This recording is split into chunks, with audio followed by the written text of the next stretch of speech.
నమస్తే, welcome to మా Telangana TV. దశాబ్దాల తరబడి మహిళా భవన్ అనుకుంటున్న స్థలాన్ని కొందరు వ్యక్తులు కబ్జా చేసి వాల్ నిర్మాణం చేయడానికి అల్వాల్ వాసులు ఎందుకు నిరసనగా జీహెచ్ఎంసీ కార్యాలయం ముందు నిరసన వ్యక్తం చేసేందుకు సంయుక్తమవుతున్నారు. ఇక వివరాల్లోకి వెళితే గతంలో పబ్లిక్ బాత్రూమ్స్ ఉండేవి. వాటిని తొలగించి ఈ స్థలాన్ని మహిళా భవనంగా కేటాయించాం. ఇటీవల కొందరు వ్యక్తులు మాది అంటూ పేపర్ సృష్టించి స్థలం చుట్టూ ప్రహరీ నిర్మాణం చేపట్టారు. కోట్ల విలువ చేసే స్థలాన్ని ప్రజలకు ఉపయోగపడే విధంగా ఉపయోగించాలని, లేని ఎడల పెద్ద ఎత్తున ఉద్యమం చేస్తామని తెలిపారు. ఈరోజు ఇక్కడ మహిళా మండలి పక్కన కాంపౌండ్ కట్టడం జరిగింది. ఇది గవర్నమెంట్ జాగా. 2000 సంవత్సరంలో అక్కడ లాస్ట్కు గవర్నమెంట్ లాట్రిన్లు ఉండడం జరిగింది.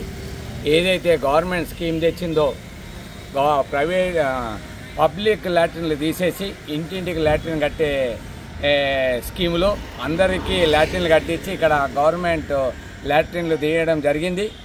పక్కకు మహిళా మండలి, ఈ రోడ్డు యువతల నవకళా కేంద్ర, పక్కకు కమిట్యాలని జనార్దన్ రెడ్డి గారు ఇనాగ్రేషన్ చేయడం జరిగింది.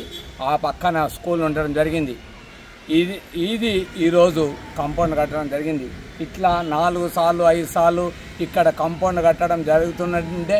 కానీ మహిళా మండలి ప్రెసిడెంట్ కామేశ్వరి గారు మరియు శకుంతల మేడం, కుసుమా గాంధీ గారు, మహిళా మండలి వాళ్ళు 20 సంవత్సరాల నుంచి ఇక్కడ ఏది కట్టకుండా ప్రయత్నం చేసి కాపాడడం జరిగింది. కానీ ఈరోజు అనుకోని పరిస్థితులు అలా కాంపౌండ్ కడుతున్నారు. కామేశ్వరి మేడం గారు మరి శకుంతల నాయుడు గారు అక్కడ హెడ్ ఆఫీస్ పోవడం జరిగింది, లీగల్గా కొట్లాడడం జరిగింది. కానీ ఇది వెంటనే దీన్ని ఆపాలే.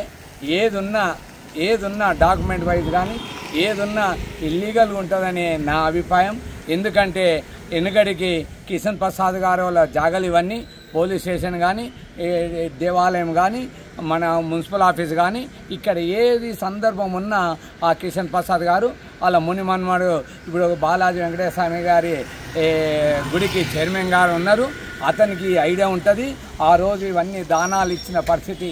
కాబట్టి ఇక్కడ మహిళా మండలి ముందర నవకళాకేంద్ర పక్కకు గవర్నమెంట్ స్కూల్ కట్టడం జరిగింది.